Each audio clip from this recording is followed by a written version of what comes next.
मंगल भवन अमंगल हारी, द्रवहु दशरथ अजर बिहारी। राम सिया राम जय जय राम। राम सिया राम जय जय राम।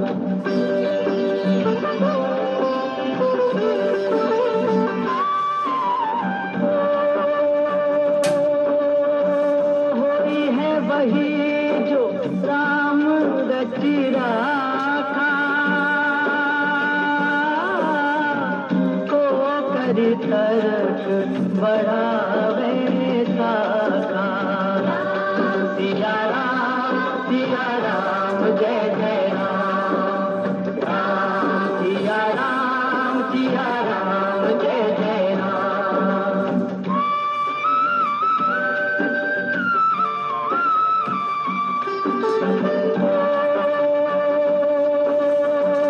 धीरज धर्म मित्र अरु नारी, आपद काल परखिए चारी। राम सिया राम जय जय राम।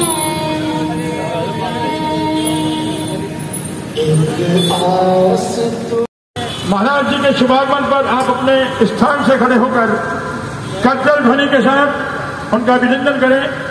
जय श्री राम।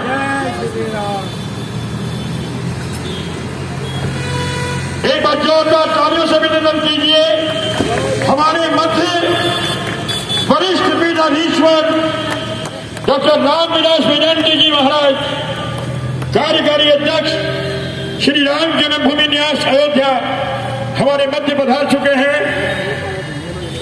करताल ध्वनि के साथ हम सभी के परम श्रद्धेय प्रातः वंदनीय वरिष्ठ पीठाधीश्वर डॉक्टर रामविलास वेदांती जी महाराज, कार्यकारी अध्यक्ष श्री राम जन्मभूमि न्यास अयोध्या, पूर्व सांसद एवं संरक्षक भगवा हिंदू सेना का शुभागमन। राम वाटिका की इस पावन भूमि पर आपका शुभागमन हो चुका है।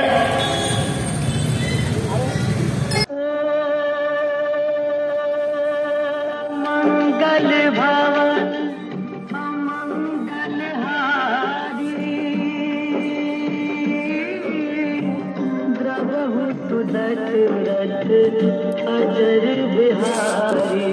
राम सिया राम जय जय राम। राम सिया राम जय जय राम।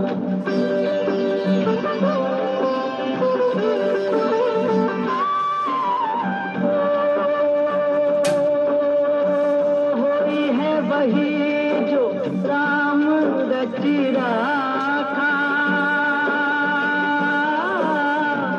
को करि तरक बढ़ावे साखा।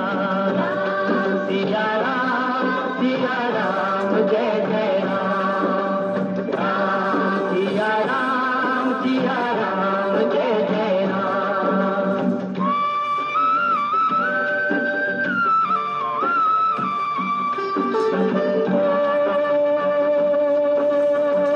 धीरज धर्म मित्र अरु नारी,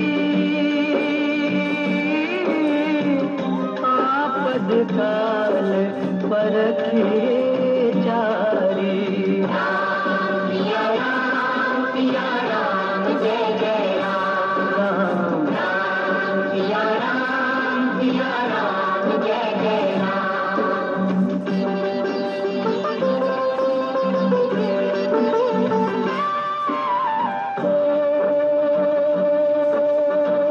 जेहि के जेहि पद सत्य स्नेहु, सोते ही मिले न कछु संदेहु। राम सिया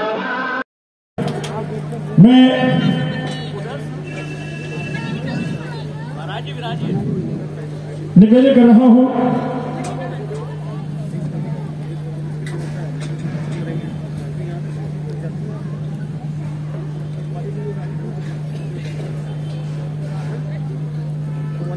मंच पर कृपया वही रहे जिन्हें प्रोटोकॉल के तहत अनुमति प्राप्त है। अनावश्यक रूप से मंच पर हम प्रवेश न करें। होने पर हुआ है राष्ट्रीय अध्यक्ष हमारे संदीप भैया अभिनेता करके स्वागत कर रहे हैं पूज्य भारत श्री का। तालियां बजा करके हम अपनी भावनाएं महाराष्ट्र के श्री चरणों में समर्पित कर रहे हैं। हमारे भगवा हिंदू सेना के राष्ट्रीय अध्यक्ष भाई संदीप जी रोल, हमारे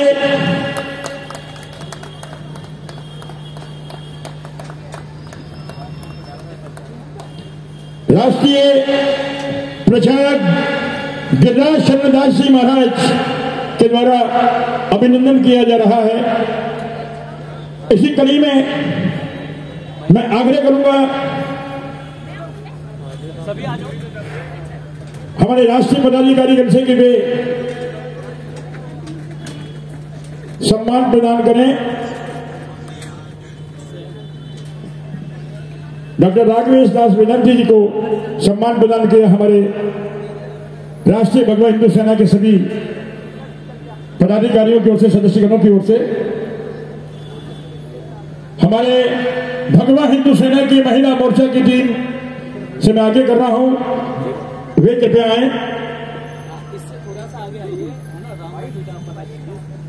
और आकर के अपनी भावनाएं समर्पित करें पूज्य महाराज श्री के चरणों में।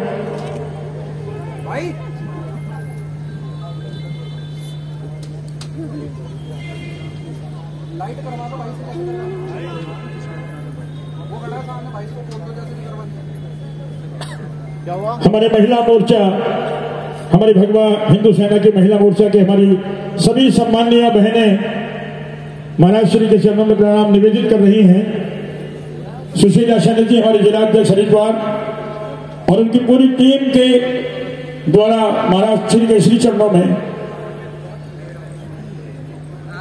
प्रिय सनातन प्रेमियों, आज हम सभी के लिए बड़ा सौभाग्य का और बड़े हर्ष का दिन है। 14 अक्टूबर की ये तारीख देवभूमि हरिद्वार में एक अमिट छाप छोड़ करके जाने वाली है। यहां से महाराज श्री का जो संदेश हमें प्राप्त होगा, जो आशीर्वचन हमें मिलेगा, देश के कोने कोने में ये संदेश महाराज श्री के श्री मुख से हमें प्राप्त होगा। हम सभी के लिए बड़ा गौरव का ये क्षण है, बड़े गौरव के ये पल हैं, जिन्होंने अपना संपूर्ण जीवन प्रभु श्री राम के इस मंदिर के आंदोलन से लेकर के और आज की पंडित तक में जिन्होंने अपना संपूर्ण जीवन न्यौछावर कर दिया, ऐसे महान संत का आज हमें दर्शन प्राप्त हो रहा है। एक बार जोरदार करताल ध्वनि के साथ में हम अभिनंदन करें, वंदन करें महाराज श्री के चरणों में। और हम सब साक्षी बन रहे हैं इस अद्भुत पल के।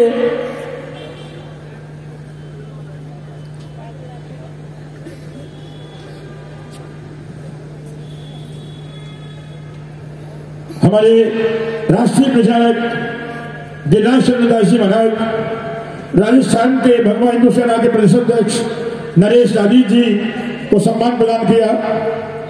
इसी कड़ी में हमारे राजेश प्रभाकर मंडल जी, हमारे भगवा हिंदू सेना के मुंबई के अध्यक्ष यहाँ विराजमान हैं, भाई प्रतोष शर्मा जी को सम्मान दिया जा रहा है। राष्ट्रीय प्रचारक भाई सुशील गौतम जी को सम्मान प्रदान किया जाना हमारी बहनों के द्वारा। मैं भगवा हिंदू सेना के राष्ट्रीय अध्यक्ष भाई संदीप जी से आग्रह करूंगा कि पूज्य महाराज श्री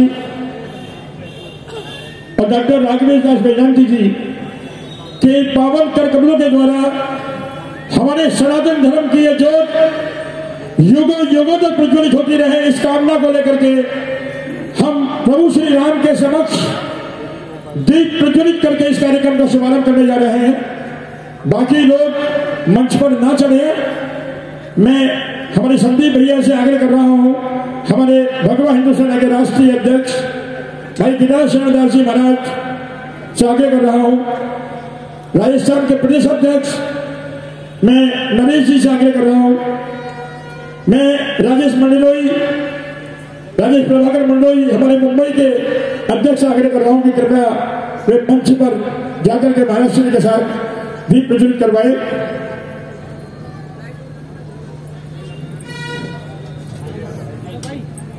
बाकी सभी लोग हम लोग जहां खड़े हैं वहीं खड़े रहें।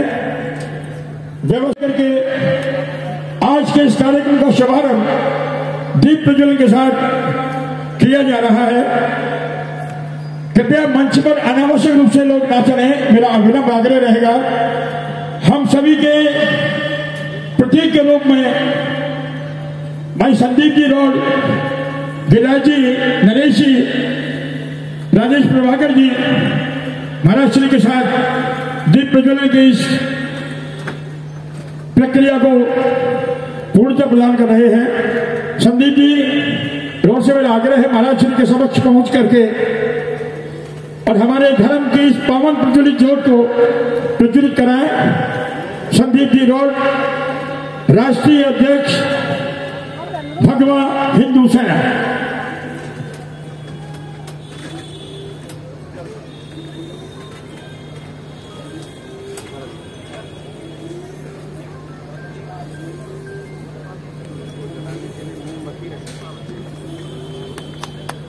राजा रामचंद्र भगवान की जय, सनातन धर्म की। हमारे मध्य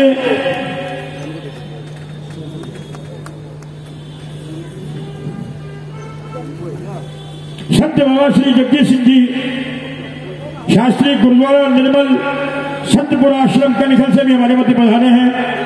आपका सनातन धर्म के इस विशाल श्रद्धामय मंच पर आपका हार्दिक अभिनंदन है, आपका वंदन है। एक जयकारा मिलकर सभी प्रेम से लगाइएगा। बोलिए राजा रामचंद्र भगवान की, बोलिए श्री हनुमंत लाल की।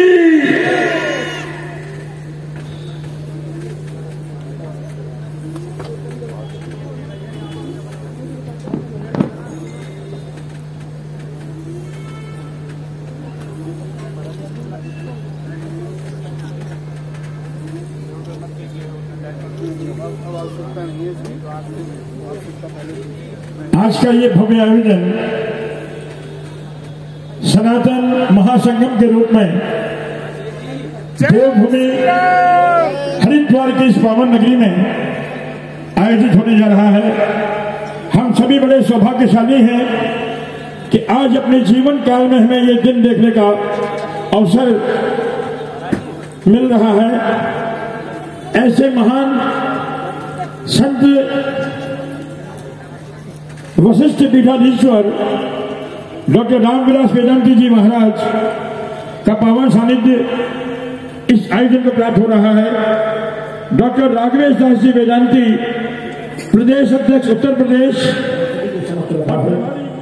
मैं बड़ी श्रद्धा और सम्मान के साथ हमारे देश के उस महान विभूति को, जिन्होंने श्री राम जन्मभूमि मंदिर निर्माण, प्रभु श्री राम को टेंट के बाले से निकालकर मंदिर तक पहुंचाने का जो बीड़ा उठाया और आज वो सफलता की ओर है, ऐसे दिव्य पुरुष को मैं आमंत्रण दे रहा हूं बड़े श्रद्धा और सम्मान के साथ कि वे हमारा मार्ग प्रशस्त करें और हमारे सनातन धर्म की जो पताका आज पूरे हिंदुस्तान में जिस भाव के साथ लहरा रही है, उस भाव को हमारे सनातन धर्म की इस पताका को सदैव अक्षुण्य रूप से बनाए रखें। प्रत्येक हिंदुस्तानी के दिल में ये जज्बा होना चाहिए सनातन के प्रति कि हम अपने धर्म के प्रति अडिग रहेंगे, दृढ़ रहेंगे। इन्हीं भावनाओं के साथ में मैं आमंत्रण दे रहा हूं हम सभी के वंदनीय श्रद्धेय प्रातस्मरणीय पूज्य श्री वेदांती जी महाराज। एक बार जोरदार तालियां बजा के पूज्य महाराज श्री का अभिनंदन करें, वंदन करें।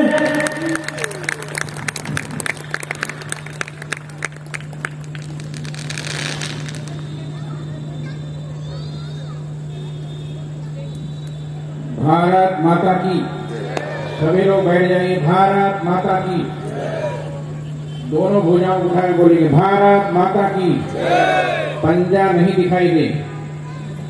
बजरंग बली की गदा बनाई, मुट्ठी मारिए। भारत माता की, गौ माता की, गंगा माता की, श्री राम जन्मभूमि की, श्री कृष्ण जन्मभूमि की, काशी विश्वनाथ भगवान की। हर हर महादेव। ओम नमः परमहंसास्वादित चरणकमल चिरमकरंदाय भक्तजनमानस निवासाय श्रीरामचंद्राय। मंच पर विराजमान सभी प्रांतों से आए हुए भगवान हिंदू सेना के सम्मानीय अध्यक्ष महोदय, राष्ट्रीय भगवान हिंदू सेना के अध्यक्ष संदीप जी, यहां पर उपस्थित महानुभावों, माताओं, बहनों, पत्रकार बंधुओं, आज गंगा की इस पावन तट पर देवभूमि हरिद्वार में एक बार पुनः हिंदू शंखनाद को बजाने के लिए भगवा हिंदू सेना तैयार खड़ी है। ये भगवा हिंदू सेना एक बार तैयार हुई थी सन 84 में, जब जनकपुर से राम जानकी रथ चला था राम जन्मभूमि पर भव्य रामलला का मंदिर बनाने के लिए। और अब मंदिर बनना प्रारंभ हो गया है।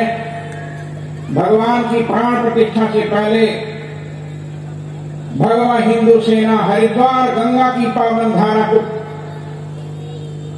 प्रवाहित करती हुई गंगा सागर में जाकर 60,000 मरे हुए पुत्रों को जैसे गंगा मैया ने तारा था, वैसे ही भगवा हिंदू सेना समस्त संसार के हिंदुओं को भवसागर से पार करने के लिए चल पड़ी। आज मैं निवेदन करना चाहता हूं, जिस राम जन्मभूमि की चर्चा भी हो रही थी, वो राम जन्मभूमि एक दिन ऐसा था कि जंगल का रूप था। जिस अयोध्या को कोई जानता नहीं था, उस अयोध्या को जलाने के लिए महाकाल भगवान शंकर ने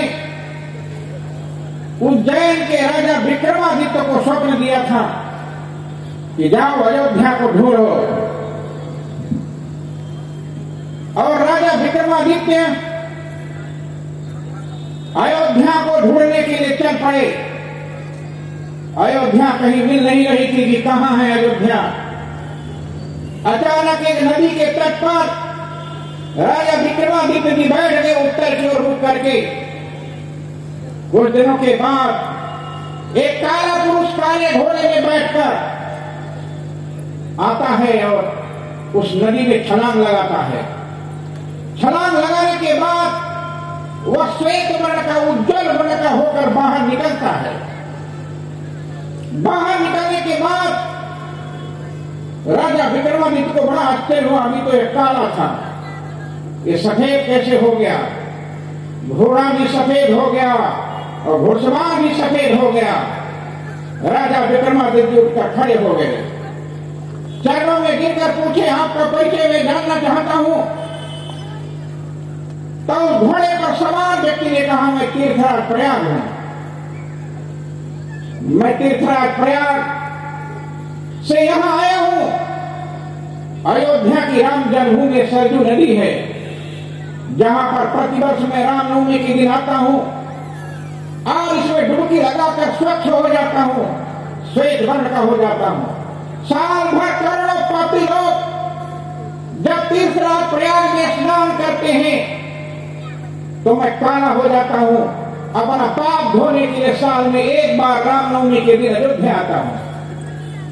राजा विक्रमादित्य ने पूछा, ये अयोध्या नगरी यही है? कहा, यही अयोध्या नगरी है, यही सरजू नदी है। तब राजा विक्रमादित्य ने तीर्थराज प्रयाग से पूछा, बोलो राम की जन्मभूमि कहां है? कहा, राम की जन्मभूमि यही है, लेकिन मैं जा रहा हूं। मेरे जाने के बाद एक गाय तुम्हारी आंखों के सामने प्रकट होगी।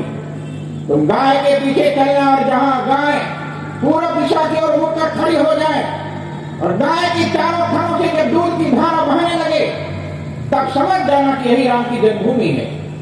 राजा विक्रमादित्य के जाने के बाद गौ माता प्रकट हो गई। गौ माता के पीछे राजा विक्रमादित्य चल दिए और जब राम जन्मभूमि आई तो पूरब दिशा की ओर मुख करके गौ माता खड़ी हो गई और गाय के चारों थनों से जब दूध की धारा बहने लगी तब राजा विक्रमादित्य को पता चल गया यही राम की जन्मभूमि है। इसके बाद गाय वहीं अंतर्ध्यान हो जाती है।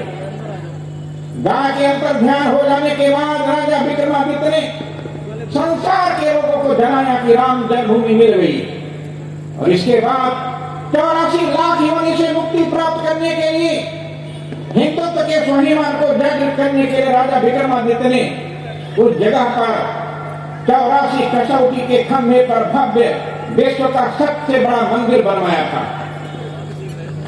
विश्व का सबसे बड़ा मंदिर राम जन्मभूमि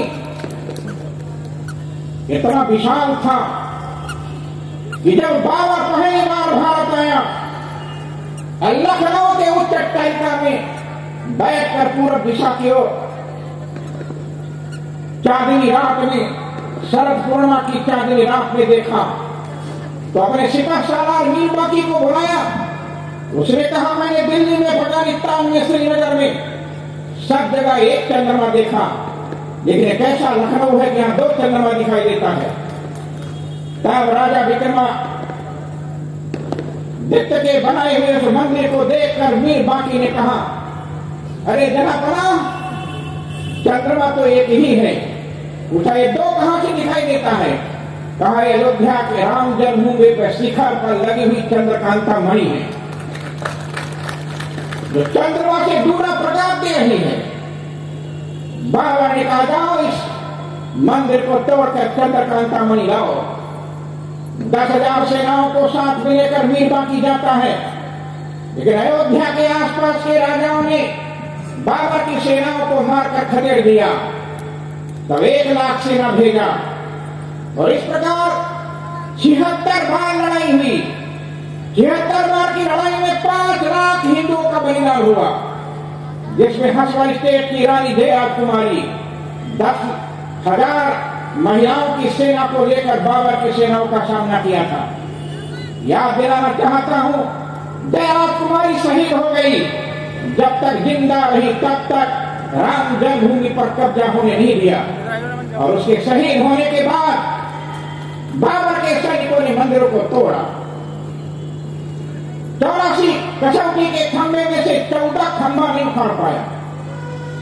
वो 14 खंभा नहीं उखाड़ पाया तब उसी पर उसने 3 ढांचा तैयार किया था। जब हम लोगों ने उस मंदिर को 6 दिसंबर 1992 को तोड़ा उसमें लिखा था फरिश्तों के उतरने की जगह। ध्यान रखिएगा सज्जनों, इस्लाम का खुदा आकाश के नीचे नहीं उतरता बल्कि जन्नत में ही अपने भक्तों को बुलाकर वही दर्शन देता है। हमारे हिंदू धर्म का भगवान ऊपर से उतर कर नीचे अवतार लेता है। इसलिए हमारे व्याकरण में अवतार का अर्थ होता अवतारती अवतारा जो ऊपर से नीचे उतर कर हम सब लोगों को दर्शन देने के लिए यहाँ आए।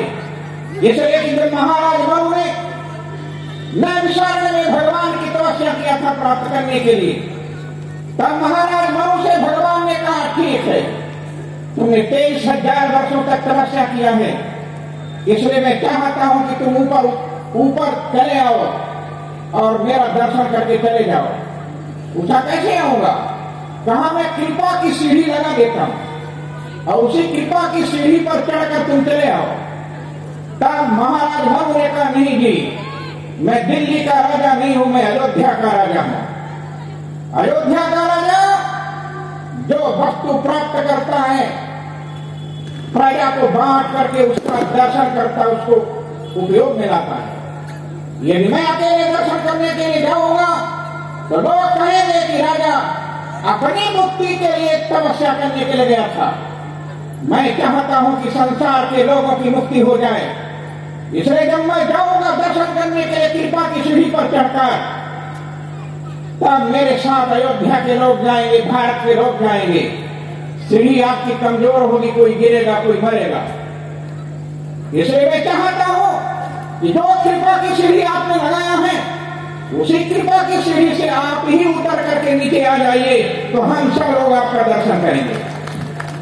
और महाराज मनु की प्रार्थना पर हमारा भगवान ऊपर से नीचे उतर कर आया, इसलिए भगवान का नाम हो गया अवतारी रघुत्तम, जो ऊपर से नीचे उतर कर हम सब लोगों का कल्याण करने के लिए आया था।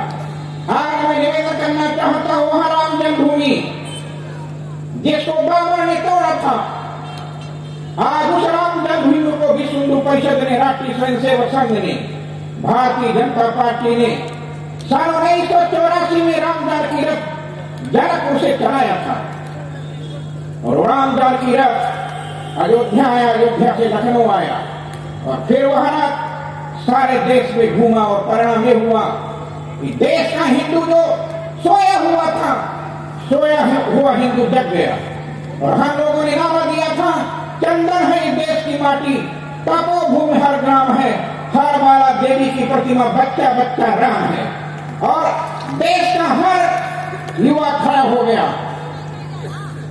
और हर हिंदू खड़ा हो गया, हर साधु महात्मा अपने मठ मंदिरों से निकलकर बाहर आया, जिसका परिणाम हुआ कि देश जागृत हुआ। और देश जागृत होने के बाद अटल बिहारी वाजपेयी पहली बार भारत के प्रधानमंत्री बने। जब अयोध्या में राम जन्मभूमि न्यास के द्वितीय अध्यक्ष परमहंस रामचंद्र दास जी की चिता जल रही थी, उसमें माननीय अटल बिहारी वाजपेयी अयोध्या गए थे। उनके संस्कार में लाखों लोगों के बीच माननीय अटल बिहारी वाजपेयी ने कहा था, परमहंस जी चले गए, जो भी आया है उसको एक दिन जरूर जाना है, मैं भी जाऊंगा, आप लोग भी जाएंगे, लेकिन सरजू के पावन तट पर जलती हुई चिता के सामने मैं कहकर जा रहा हूं, एक न एक दिन हमारे ही परिवार का, हमारे ही पार्टी का एक महापुरुष आएगा जो आप सबकी समस्याओं का समाधान करेगा। और वो समय आ गया 2014 का वो समय, एक महापुरुष आया जिसने नारा दिया, सबका साथ, सबका विकास, सबका विश्वास और सबका प्रयास। जिसका परिणाम यह हुआ, ये घोषित किया था कि जिसने राम जन्मभूमि पर रामलला को बैठने नहीं दिया। 49 में मेरे गुरुदेव श्री अभिराम दास जी महाराज तपस्या के द्वारा राम जन्मभूमि पर जब रामलला को प्राकट्य किया गया, उसमें कांग्रेस की सरकार थी। पंडित जवाहरलाल नेहरू भारत के प्रधानमंत्री थे, और गोविंद बल्लभ पंत जो आपकी इसी उत्तराखंड के रहने वाले थे, वो उत्तर प्रदेश के प्रथम मुख्यमंत्री थे। पंडित जवाहरलाल नेहरू ने कहा, मैं आदेश देता हूं, तुरंत मंदिर से रामलला की मूर्ति को हटा दो। ये आदेश मिलते ही गोविंद बल्लभ पंत ने वहां के सिटी मजिस्ट्रेट ठाकुर गुरदत्त सिंह को बताया कि रामलला की मूर्ति को जल्दी हटा दो। के नैयर वहां के डीएम थे, उनसे भी कहा मूर्ति को हटा दो, लेकिन ठाकुर गुरदत्त सिंह ने कहा, रामलला की मूर्ति बैठ गई, हटेगी नहीं, अब यहां से हट नहीं सकती है। और उस समय गोरखपुर गोरखनाथ मंदिर के महंत दिग्विजय नाथ जी कई हजार राम भक्तों को लेकर अयोध्या आ गए, अयोध्या को चारों ओर से घेर लिया, और जवाहरलाल नेहरू को चैलेंज दिया, तुमने ताकत हो तो रामलला की मूर्ति को हटा कर दिखा दो। रामलला की मूर्ति को हटा नहीं पाई, और अंततः रामलला के मंदिर में ताला लगा दिया गया। तब अयोध्या के सभी मंदिरों में ताला लग गए थे। अयोध्या के एक महात्मा थे, जिनकी शिष्या थी डॉक्टर राजेंद्र प्रसाद की माता। यहां से करीब 25 संतों को लेकर वो महात्मा पहुंच गए राष्ट्रपति के यहां। राष्ट्रपति की मां ने स्वागत किया, भोजन कराया। महात्माओं ने कहा, मैं भोजन नहीं करूंगा, इसलिए कि हमारे रामलला भूखे हैं, वहां ताला लगा हुआ है, पहले रामलला का ताला खुलवाओ तब मैं भोजन करूंगा। जवाहरलाल नेहरू को बुलाया गया। जवाहरलाल नेहरू ने कहा ताला तो नहीं खुलेगा। कहा तो भी मेरी माँ मर जाएगी और मैं भी त्याग पत्र दे करके माँ के साथ आमरण अनशन में बैठूंगा। जिसका परिणाम ये हुआ कि जवाहरलाल नेहरू को विवश होकर के ताला खुलवाना पड़ा। तो अयोध्या के मंदिरों का ताला खुला था। याद दिलाना चाहता हूँ, पंडित जवाहरलाल नेहरू नहीं चाहते थे कि मंदिर में रामलला विराजमान हो, मंदिर में भगवान की पूजा हो। लेकिन दिनों दिन यह समस्या बढ़ती गई और माननीय अशोक सिंघल हमारे विश्व हिंदू परिषद के अंतर्राष्ट्रीय अध्यक्ष ने एक संकल्प लिया। राष्ट्रीय स्वयं सेवक संघ ने संकल्प लिया कि हम अयोध्या में राम जन्मभूमि पर भव्य रामलला का मंदिर बनाएंगे। और वो संकल्प पूरा करने के लिए सारे देश में नहीं, विदेश में भी, मैं अमेरिका भी गया था, मैं नेपाल भी गया था, सारे देश के कोने कोने में जाकर अलग जगाया था। और उस समय समस्या थी कि मंदिर कैसे बने।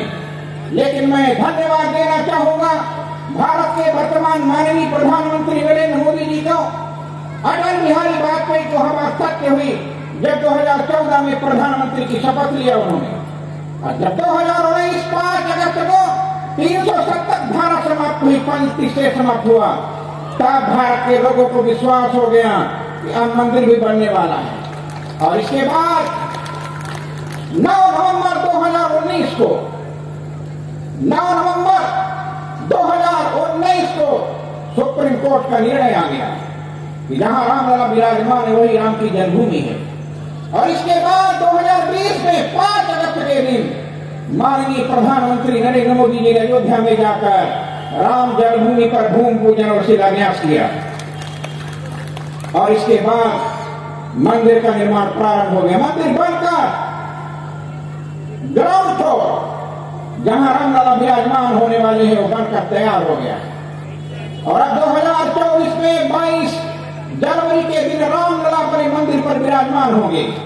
और जिस दिन रामलला मंदिर पर विराजमान होंगे, मैं आपको याद दिलाना चाहता हूं, मंदिर तो अभी पूरा बना नहीं। जिस दिन मंदिर बनकर तैयार हो जाएगा और मंदिर के शिखर पर ये भगवा ध्वज, हिंदू भगवा सेना का ये भगवा ध्वज जिस दिन राम जन्मभूमि पर फहरा जाएगा, उस दिन भारत के संविधान में भारत को हिंदू राष्ट्र घोषित कर दिया जाएगा।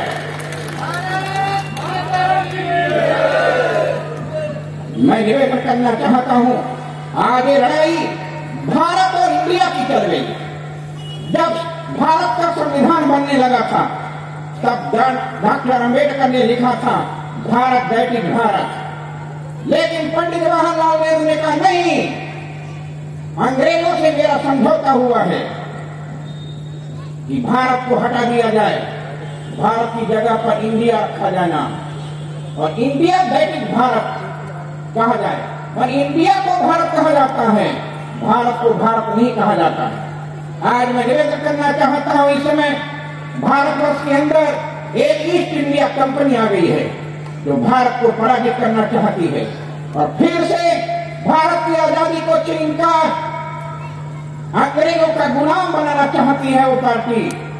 इसीलिए तो फिलिस्तीन और हमास ने जब इजराइल पर अटैक किया तो कांग्रेस ने मीटिंग करके फिलिस्तीन और हमास का समर्थन किया।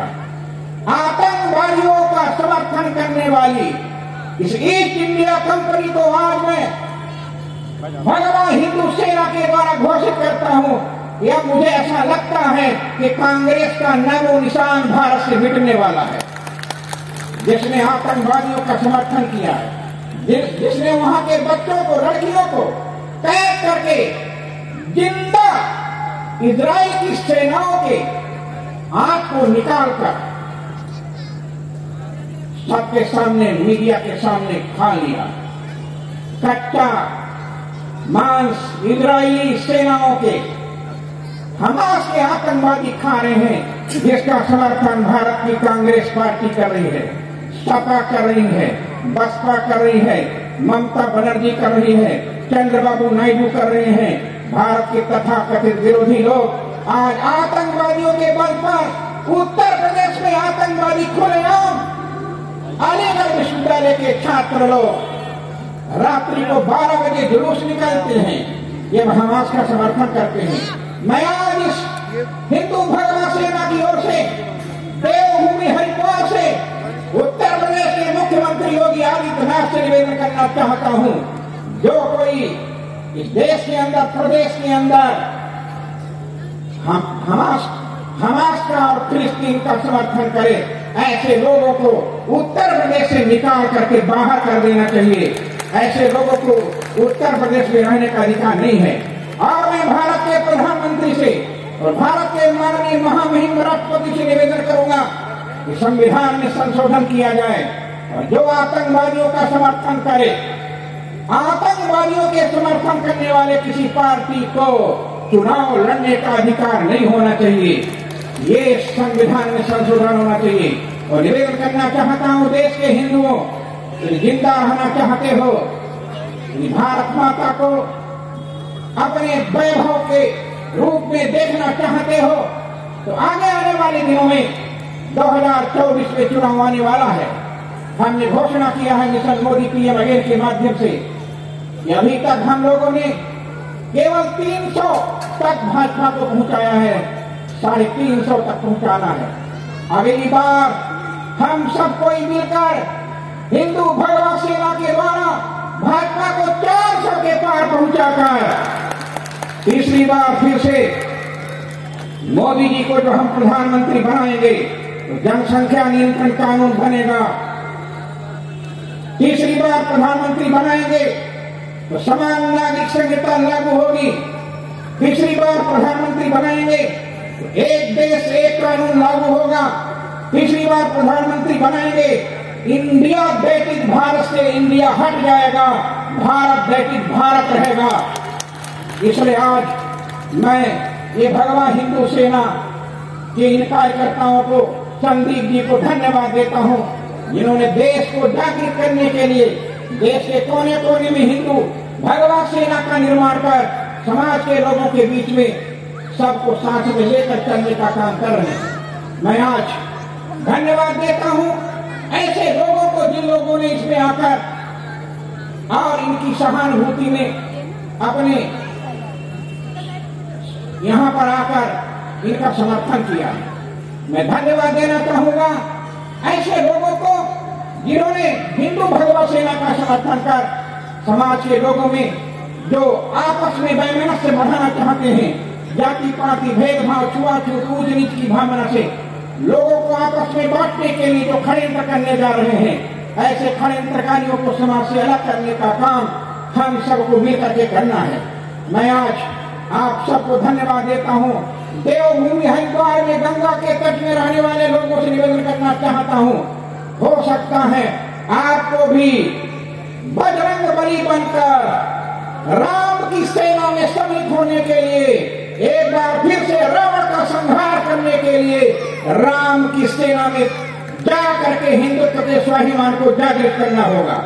इसलिए हिंदुत्व के स्वाभिमान को जागृत करने के लिए आप सब लोग सामने आइए और आगे आने वाले दिनों में सामाजिक सद्भावना, राष्ट्रीय सद्भावना, राष्ट्रीय एकता बनाए रखने के लिए सबको साथ में लेकर सबका साथ, सबका विकास, सबका विश्वास और सबका प्रयास जो नारा दिया था नरेंद्र मोदी ने 2014 में, उस नारा को चरितार्थ करके फिर से 2024 में मोदी जी को प्रधानमंत्री बनाना है।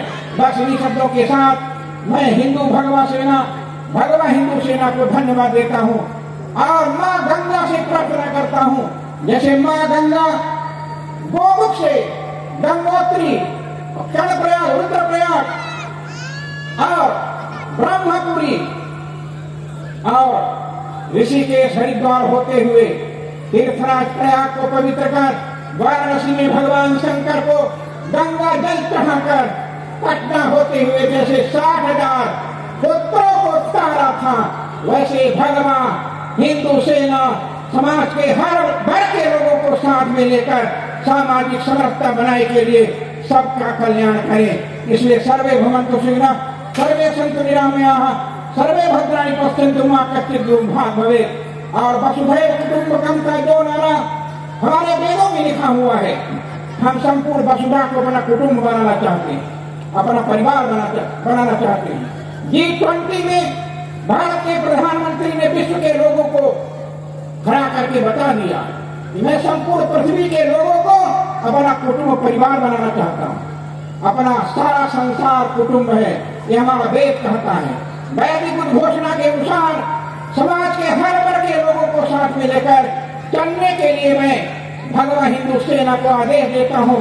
आप सब लोग इसी प्रकार पद चिन्हों पर चलकर भारत माता के गौरव को बढ़ाने के लिए भगवान हिंदू सेना के माध्यम से समाज को जागृत करने का काम करें। बहुत बहुत धन्यवाद। जय श्री राम, जय श्री राम, जय श्री राम।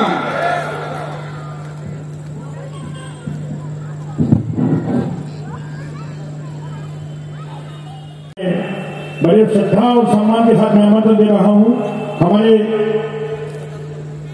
उत्तर प्रदेश के प्रदेश अध्यक्ष और मध्य प्रदेश के प्रभारी हमारी भगवा हिंदू सेना के सभी सैनिकों में जिन्होंने जोश का संचार किया है, इस सनातन की पताका को अक्षुण्ण बनाए रखने का जिन्होंने संकल्प दिलाया है, ऐसे महान विभूति डॉक्टर राघवेश्वर वेदांत जी महाराज से आग्रह है कि वे आए और हमारे पूज्य महाराज श्री का उत्तराधिकारी भी हैं। हमारे जीवन की सनातन की पताका आपके हाथों है, आप आए, हमारा मार्ग प्रशस्त करें। वेदांत जी महाराज।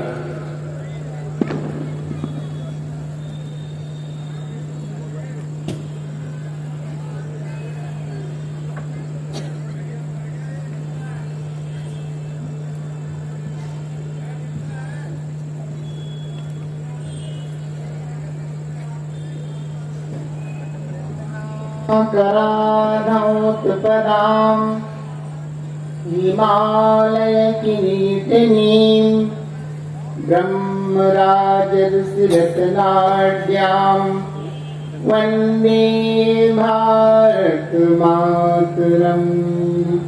बोले भारत माता की, बोले भारत माता की, बोले आनंद कंद श्री कृष्णचंद्र की, बोलिए सियावर रामचंद्र की।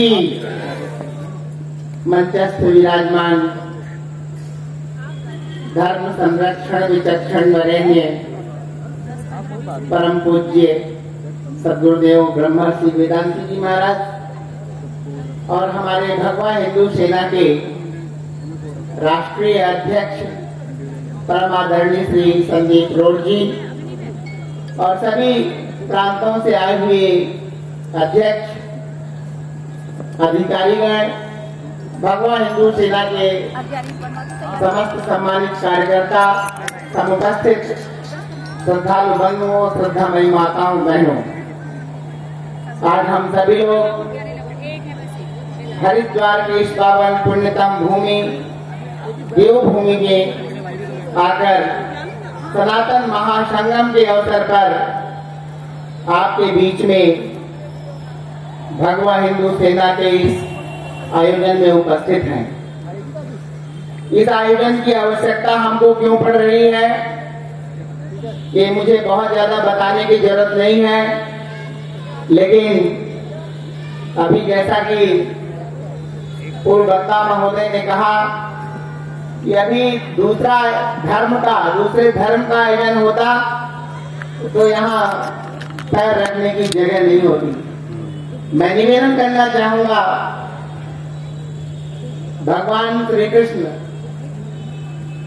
पांडवों के साथ थे और वो 5 थे। कौरवों की संख्या 100 और उनके साथ लाखों लोग थे, लेकिन भगवान श्री कृष्ण ने कहा था वयम पंचाधिकम शतम, हम 500 से भी अधिक हैं। जहाँ धर्म है, जहाँ संस्कृति है, जहाँ अध्यात्म है, जहाँ सनातन है, वहीं विजय है। सनातन क्या है? सत्य ही सनातन है। सत्य क्या है? हमारा भगवान, हमारा परमात्मा ही सनातन है। उसकी बहुत ज्यादा व्याख्या नहीं करूंगा, लेकिन भगवा हिंदू सेना का गठन माननीय श्री संदीप रोड जी ने देश की विषम परिस्थितियों को देखते हुए जब लोग जातिवाद में बढ़ रहे हैं, विधर्मी अपना फ्रंट फैलाकर हिंदू धर्म और सनातन धर्म को कुचलने का निरंतर प्रयास कर रहे हैं, ऐसी परिस्थिति में हम सनातनियों का भी कुछ स्वाभिमान जगे, सत्य जगे। इसके लिए भगवा हिंदू सेना जो राष्ट्र में हमारे जो मानबिंदु हैं हिंदू सनातन धर्म के, उनमें होने वाले प्रहारों का प्रतिकार कर सके, उसका बदला ले सके, इसके लिए भगवा हिंदू सेना का गठन किया गया है। देश के कोने कोने में संगठन विस्तार की योजना को लेकर महापुरुषों के आशीर्वाद के लिए तीर्थराज हरिद्वार की पावन भूमि का चयन हुआ है। मैं निवेदन करना चाहता हूं, वक्त आ गया अब भगवा का, वक्त आ गया अब भगवे का साफ साफ कहना होगा। राष्ट्रवाद की धवल धार में हर मन को बहना होगा। जिसे ये भगवा लगा पराया, मेरा देश छोड़ जाए, हिंदुस्तान में हिंदुस्तानी बनकर ही रहना होगा। हिंदुस्तान में हिंदुस्तानी बनकर ही रहना होगा। देश धर्म के दीवानों का खुलेआम यह नारा है। कुछ लोग कभी इधर से कभी उधर से घुसते हैं, गुर्राते हैं, दलबदू झेलम की घाटी पर गंदे पांव लगाते हैं। मैं आमंत्रण करता हूं इस देश के नौजवानों का कि पकी फसल की तरह काट दो, जिंदा एक बचाओ मत।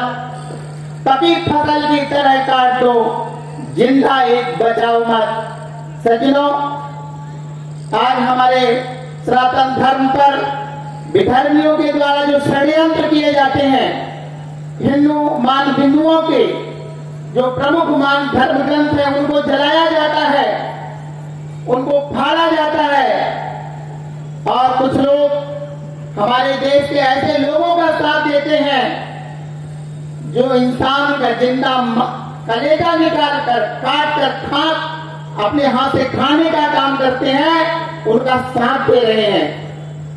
आज से सदियों पहले जब आक्रांता हमारे देश को लूटने आए थे तो कुछ इसी तरह की साजिश हो रही थी जो आज हमारे देश में हो रही है।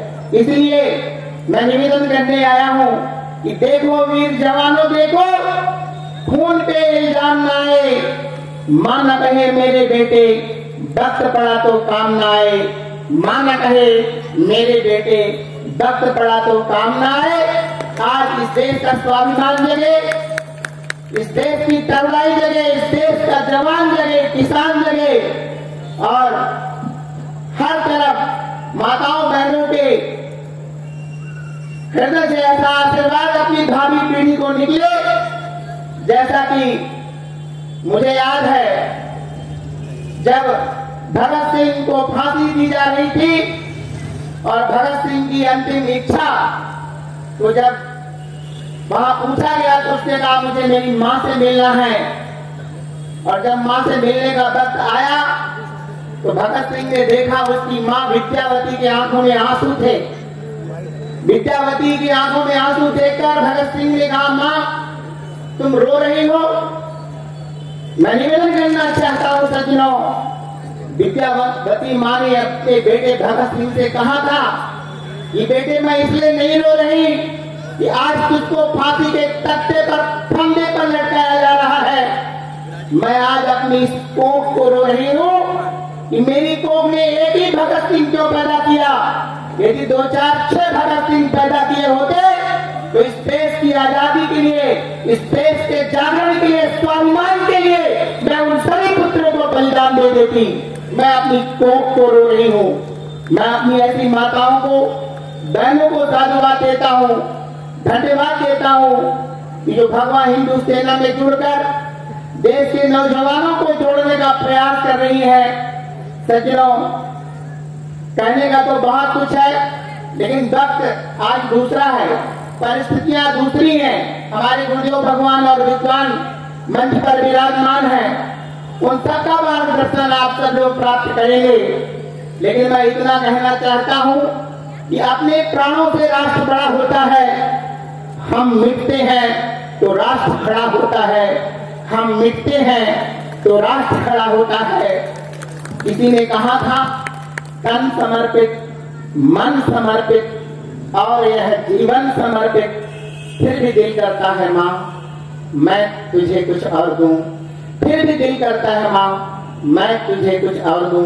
बस इतना ही कहकर सभी श्रेष्ठ ज्येष्ठ लोगों को सत वंदन अभिनंदन प्रणाम करते हुए अपनी वाणी को विराम। जय श्री राम।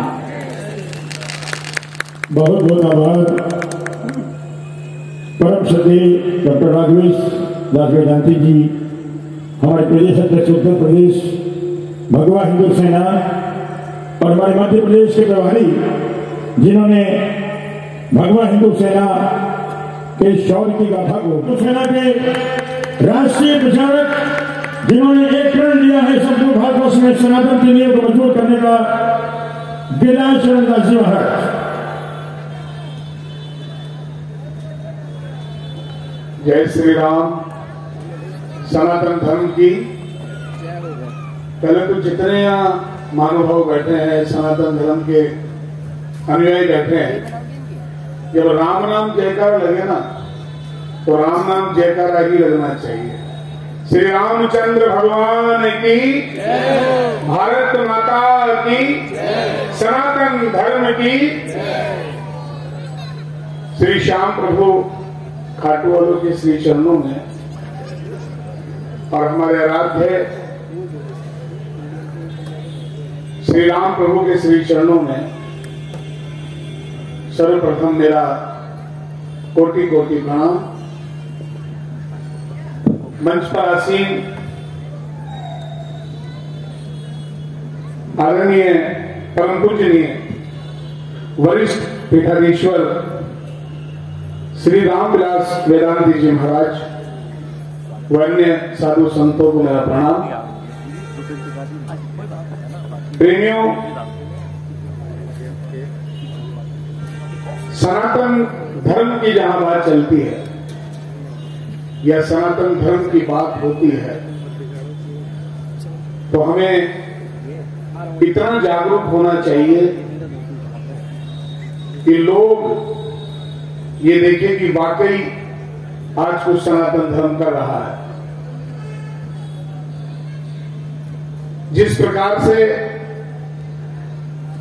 मेरे आदरणीय बड़े भैया, मेरे मार्गदर्शक राजेश प्रभाकर मंडलोई जी, अध्यक्ष मुंबई महाराष्ट्र, उन्होंने बताया कि हमें हमारी मां से मतलब है, हमें दूसरे की मां से मतलब नहीं है। और सत्यता यही है। वर्तमान में सनातन धर्म की जो स्थिति है आप सभी जानते हैं, सब अवगत हैं। आज अगर यही आयोजन किसी अन्य धर्म का होता तो मुझे विश्वास नहीं, पूर्ण आशा भी बता रहा हूं कि यहां पैर रखने की जगह नहीं होती। लेकिन हम लोग न जाने कब जागेंगे। हम लोग जब जागेंगे तब तक बहुत देर हो चुकी होगी। मुझे एक किस्सा याद आ रहा है। एक फकीर थे जो एक ही स्थान पर बैठकर, जिस दिन से उस स्थान पर बैठे तब से लेकर और मरने तक केवल एक ही स्थान पर बैठे रहे, वहां से उठे नहीं। नित्य कर्म भी वही किया करते थे। समय अनुसार स्थिति ये हो गई कि अगर कोई उनको भीख देकर जाता था तो बड़ी दूर से फेंक कर जाता था पैसे को। एक रोज उनके प्राण पखेर उड़ गए और वो इस दुनिया को छोड़कर चले गए। गांव वालों ने मिलकर उनका अंतिम संस्कार किया। लेकिन जो वहां बदबू आती थी ना, जहां वो बैठते थे, वहां जो बदबू आती थी वो बदबू कभी खत्म नहीं हुई, क्योंकि नित्य कर्म नहीं किया करते थे, वहां से उठे ही नहीं कभी, बस बैठे रहना, वहीं खाना और वहीं सारे कार्य करना। गांव वालों ने ये डिसीजन लिया कि जहां ये बैठता था संत, यहां की खुदाई करवाई जाए और यहां की मिट्टी को गांव से बाहर फेंका जाए, क्योंकि गांव की ये मिट्टी जब गांव से बाहर चली जाएगी तो बदबू खत्म हो जाएगी। मजदूरों को बुलाया गया और जब वहां खुदाई की गई तो करीब 2 या 4 फुट खुदाई की होगी और वहां एक बहुत बड़ा पीतल का मटका जिसमें असरफियां भरी हुई पड़ी थी। सब लोग कहने लगे देखो 1-1 रुपए के लिए ये फकीर लोगों से विनती करता था और इसे मालूम नहीं था कि जहां ये बैठा है वहां 7 नहीं न जाने कितनी पीढ़ियां खा सकती है, इतना धन गड़ा हुआ था। प्रेमी बात फकीर की नहीं, यही स्थिति हम सनातनियों की है, यही स्थिति हमारे सनातन धर्म की है। हम हमारे सनातन धर्म को पहचान नहीं पा रहे। सबसे बड़ा मुद्दा जिसके मैं खिलाफ कई वर्षों से हूं और मैं जागरूक करता हूं कि सनातनी भाई जागे, जातिवाद। जब तक ये जातिवाद रहेगा सनातन को धीरे धीरे खाता रहेगा। बौद्ध से पहले कोई सनातन धर्म में जातिवाद नहीं था, वर्ण व्यवस्था थी और वर्ण व्यवस्था अगर मानी जाए तो आज भी वर्ण व्यवस्था है, लेकिन लोग वर्ण व्यवस्था को मानते नहीं हैं। इस सनातन धर्म के खातिर जिन्होंने अपना बलिदान दिया, अपना सब कुछ निछावर कर दिया, आज हम उनको हमारे पास बैठाने से कतराते हैं। जबकि आज सनातन अगर बचा हुआ है तो उन्हीं लोगों के कारण बचा हुआ है जिनको आज कई लोग दुत्कारते हैं। इतिहास पढ़कर देखें आप। लेकिन वही बात है ना, अभी लेटेस्ट 4 दिन पहले की बात है, मेरा एक कार्यक्रम था कोटा में, राजेश भैया। तो जिस बंदे ने मुझे कहा था कि आपको आना है, मुझे उसकी बातों से उस पर विश्वास नहीं हुआ कि जो वो चाह रहा है वो करेगा क्या। मैंने कोटा में 2-4 लोगों को कॉल किया, भैया जाकर एक बार मालूम करके आओ। उन्होंने प्रोग्राम बुक किया है और मुझसे तो ये कहा था कि घरेलू कार्यक्रम है, लेकिन उनकी बातों से लग रहा है कि वो विशाल कार्यक्रम कर रहे होंगे। जब कोटा के 2-4 लोग उनके पास गए तो उनके पास तो नहीं, फिर आसपास से जानकारी लेकर आए, बोले हाँ महाराज जी आदमी सही नहीं है। मैंने कहा भाई जवान देती तो जाना पड़ेगा, रघुकुल रीत सदा चली आई, प्राण जाए पर वचन न जाए। जब मैं वहां गया, मैं उस व्यक्ति से मिला जिसने मुझे कॉल किया था, तो मेरे पास शब्द नहीं है उनके व्यवहार के लिए। इसलिए सनातन धर्म को जानो और आगामी आने वाले समय में देवउठनी एकादशी के दिन आपको जानकारी दे दूं कि मेरा जो प्रण है कि पूरे हिंदुस्तान के जितने भी जिले हैं उन जिलों में वैदिक लाइब्रेरी होनी चाहिए, जिसमें जिसकी इच्छा हो वो जाकर पढ़े और ज्ञान अर्जित करे सनातन के बारे में। ये जयपुर से हम लोग देवउठनी एकादशी को आरंभ कर रहे हैं, जिसमें मेरे सहयोगी राजस्थान के प्रदेश अध्यक्ष श्री नरेश जी दादीज, मेरे आदरणीय बड़े भैया राजेश प्रभाकर मंडलोई जी और मेरे मार्गदर्शक बड़े भाई पीयूष पाणी चतुर्वेदी जी, हम लोग एक ग्रुप बनाकर चल रहे हैं। हर जगह वेद लाइब्रेरी हो, लोग धर्म के बारे में जाने, धर्म के बारे में पढ़ें, क्योंकि पढ़ेगा सनातन तो ही बढ़ेगा सनातन। मैं इसी के साथ अपनी वाणी को विराम देता हूं और निवेदन करता हूं कि आप लोग अब भी जाग जाओ, वरना बहुत देर हो चुकी होगी जब आप लोग जागोगे, या तो नहीं जागोगे तो भागोगे। इसलिए जाग जाइए। आप सभी को मेरा प्रणाम। जय श्री राम, जय श्री राम, जय श्री सनातन धर्म की जय हो, भारत माता की जय हो। वंदे मातरम। बहुत बहुत आभार हमारे राष्ट्रीय प्रचारक भगवा हिंदू सेना गिरिराज शरणदास जी का, जिन्होंने अपने बहुत कारगर उद्बोधन में हमारा मार्ग प्रशस्त किया। मैं